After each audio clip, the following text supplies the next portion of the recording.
প্রিয় মুক্তিকামী ছাত্র জনতা, আমরা দেখতে পাচ্ছি যে আমাদের এই অভ্যুত্থান এবং বিপ্লবের পরেই দেশে অরাজকতা নাশকতা করছে ফ্যাসিস্ট এবং তাদের দোসররা। আমরা দেখতে পাচ্ছি যে বিভিন্ন জায়গায় এখন গোলাগুলি চলছে, মন্দিরে হামলা হচ্ছে এবং নাশকতা ও লুটপাট করছে। আমরা মনে করি আমাদের যে ছাত্র নাগরিকদের অভ্যুত্থান তাকে নস্যাৎ করার জন্যই পরিকল্পিতভাবে এই ধরনের ঘটনা হচ্ছে। আমরা মুক্তিকামী ছাত্র জনতাকে সজাগ এবং সতর্ক থাকতে আহ্বান জানাচ্ছি এবং আমাদের যে অন্তর্বর্তীকালীন সরকার, আমরা সেই সরকারের যে প্রস্তাবনা 24 ঘন্টার সময় নিয়েছিলাম, জরুরি পরিস্থিতি মোতাবেক আমরা এখনই তার একটি রূপরেখা ঘোষণা করছি।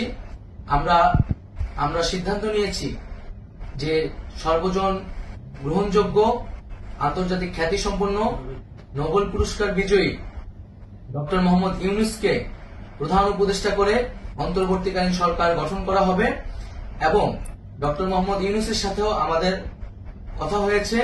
তিনি ছাত্র জনতার আহ্বানে বাংলাদেশকে রক্ষা করতে এই গুরু দায়িত্ব নিতে সম্মত হয়েছে।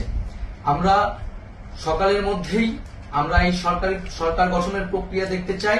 রাষ্ট্রপতির কাছে আহ্বান থাকবে যে দ্রুত সময়ের মধ্যে ডক্টর মোহাম্মদ ইউনূসকে প্রধান উপদেষ্টা করে অন্তর্বর্তীকালীন সরকার গঠন করা হোক এবং এই অন্তর্বর্তীকালীন সরকারের বাকি সদস্যদের নামও আমরা সকালের মধ্যে ঘোষণা করব। প্রিয় বন্ধুগণ, দেশে যে অরাজকতা চলছে, মানুষের জীবনের নিরাপত্তাহীনতা চলছে, সেজন্য আমরা রাষ্ট্রপতির কাছে আহ্বান জানাচ্ছি দেশে আইন শৃঙ্খলা পরিবেশ ফিরিয়ে আনার জন্য দ্রুত সময়ের মধ্যে কার্যকর ব্যবস্থা নিতে হবে এবং আইন শৃঙ্খলা বাহিনীকে সহযোগিতা করার জন্য মুক্তিকামী ছাত্র জনতাও রাজপথে থাকবে এবং অন্তর্বর্তীকালীন সরকার গঠন না হওয়া পর্যন্ত মুক্তিকামী ছাত্র জনতাকে রাজপথে থেকে তাদের যে অভ্যুত্থান, সেই অভ্যুত্থানকে রক্ষা করতে হবে। প্রিয় বন্ধুগণ, আমরা রক্ত দিয়েছি, শহীদ হয়েছি। আমাদের যে প্রতিশ্রুতি একটি নতুন বাংলাদেশ গঠন করার জন্য, সেটিকে আমাদের অবশ্যই বাস্তবায়ন করতে হবে এবং অবশ্যই ছাত্র জনতার প্রস্তাবিত সরকার বাদে কোনো ধরনের সরকার কিন্তু মেনে নেওয়া হবে না। আমরা বলেছি কোন ধরনের সেনা শাসিত সরকার অথবা সেনা সমর্থিত সরকার অথবা এই ফ্যাসিস্টদের দোসরদের কোনো বিটিম সরকার কিন্তু আমরা মেনে নিব না। কোনো গণবিরোধী সরকারকে মেনে নেওয়া হবে না। ছাত্র জনতার অভ্যুত্থানকারী যে প্রস্তাবিত সরকার, অন্তর্বর্তীকালীন সরকার, যেটা আমরা সিদ্ধান্ত উপনীত হয়েছি ডক্টর মোহাম্মদ ইউনূসকে প্রধান উপদেষ্টা করে এই সরকার গঠন করা হবে, সেই সরকারকেই বাস্তবায়ন করতে হবে অবিলম্বে।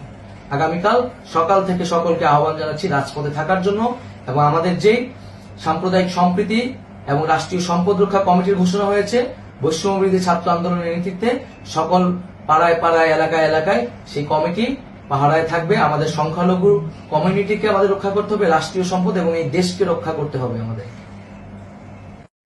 প্রিয় মুক্তিকামী ছাত্র জনতা, আমরা দেখতে পাচ্ছি যে আমাদের এই অভ্যুত্থান এবং বিপ্লবের পরেই দেশে অরাজকতা নাশকতা করছে ফ্যাসিস্ট এবং তাদের দোসররা।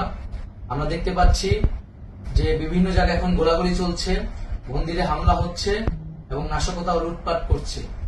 আমরা মনে করি আমাদের যে ছাত্র নাগরিকদের অভ্যুত্থান তাকে নস্যাৎ করার জন্যই পরিকল্পিতভাবে এই ধরনের ঘটনা হচ্ছে।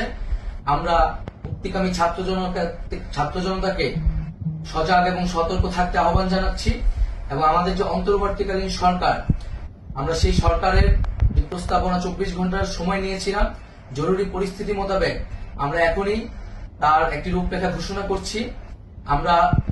আমরা সিদ্ধান্ত নিয়েছি যে সর্বজন গ্রহণযোগ্য আন্তর্জাতিক খ্যাতিসম্পন্ন নোবেল পুরস্কার বিজয়ী ডক্টর মোহাম্মদ ইউনূসকে প্রধান উপদেষ্টা করে অন্তর্বর্তীকালীন সরকার গঠন করা হবে এবং ডক্টর মোহাম্মদ ইউনূসের সাথেও আমাদের কথা হয়েছে।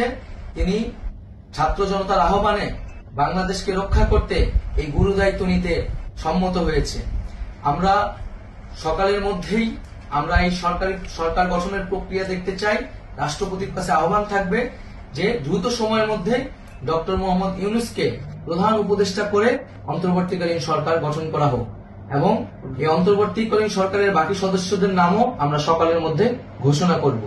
প্রিয় বন্ধুগণ, দেশে যে অরাজকতা চলছে, মানুষের জীবনের নিরাপত্তাহীনতা চলছে, সেজন্য আমরা রাষ্ট্রপতির কাছে আহ্বান জানাচ্ছি দেশে আইন শৃঙ্খলা পরিবেশ ফিরিয়ে আনার জন্য দ্রুত সময়ের মধ্যে কার্যকর ব্যবস্থা